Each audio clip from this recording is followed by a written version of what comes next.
Dr. Blevins, and today we are going to chat about developing a values-based schedule.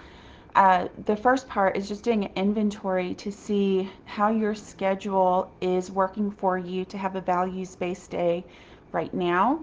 And the way that I would go about doing this is just looking at whatever you might use for your schedule, or maybe just jotting down for a few days how your schedule goes. And I would include some of those mundane tasks that you do. So, if you try to fit in a load of laundry every day, if you have to load and unload the dishwasher, if, reining in the kids to get them ready for school.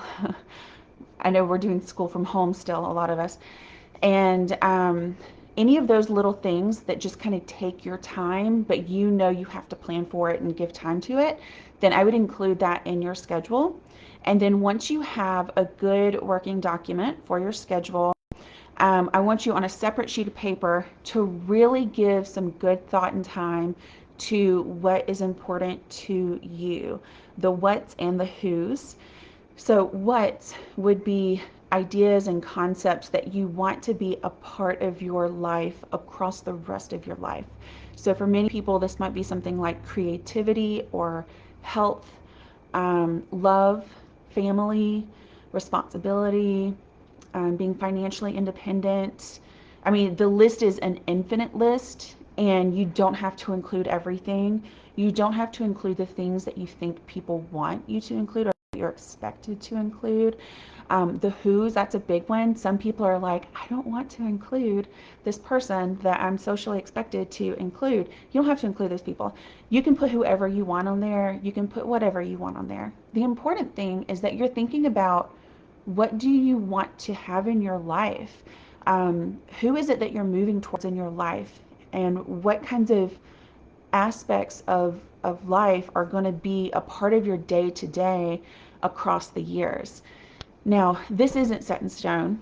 Things can change. I'm a different person today than I was whenever I was in high school, so I want different things now than I did then, and that's okay. It's more about being intentional about thinking about what it is that you want in your life right now. So once you have your list of values, then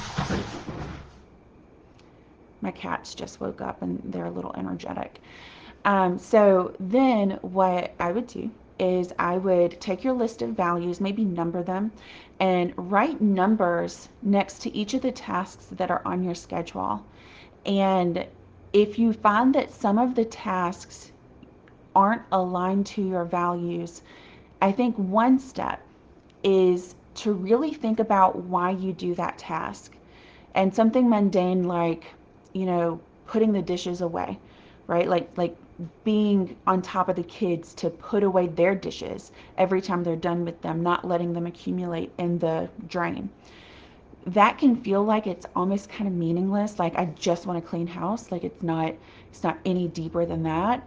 But I think for many parents it is actually deeper than that. And the reason why I think that is because I work with a lot of parents who have children with developmental delays.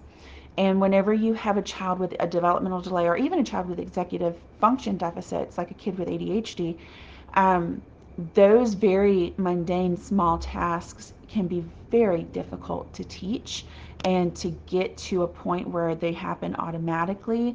And the parents tend to see, very clearly that that level of independence and that level of just having a smooth day and being able to take responsibility and plan and get along with people so that they're taking care of the environment too. Little things like that start to become much more meaningful and apparent for the parents in daily life. And so if you aren't, supporting a child who has any, especially difficulties with those types of things, you might not think that those little mundane tasks have a deep meaning. But if your child never learned how to do that, what would it mean for your kid? That's what I want you to think about. So, in that frustrating moment, whenever you're trying to get your kid to just, fold the laundry and take their laundry and put them in the drawers, or just, sit nicely next to their sibling in the car, right? Like you're just trying to get them to do the very smallest things. If they never learn that skill, what would it mean?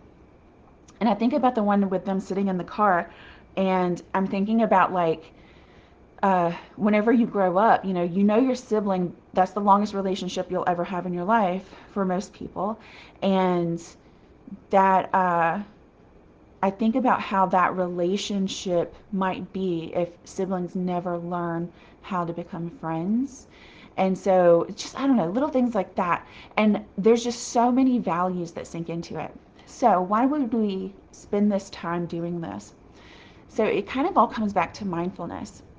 Whenever we start in the moment recognizing the value that we're assigning to these mundane tasks, these tasks that feel like nuisances to our lives, or maybe they're just irritating because, your kid isn't proficient yet and it's just irritating to have to go redo something that they weren't able to do very well, or maybe they get frustrated, so it's hard for you to experience watching them get frustrated, whatever it might be.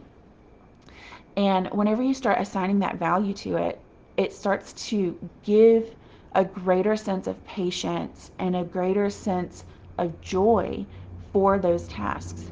I think another very important thing is it starts to show you that maybe some tasks aren't so important.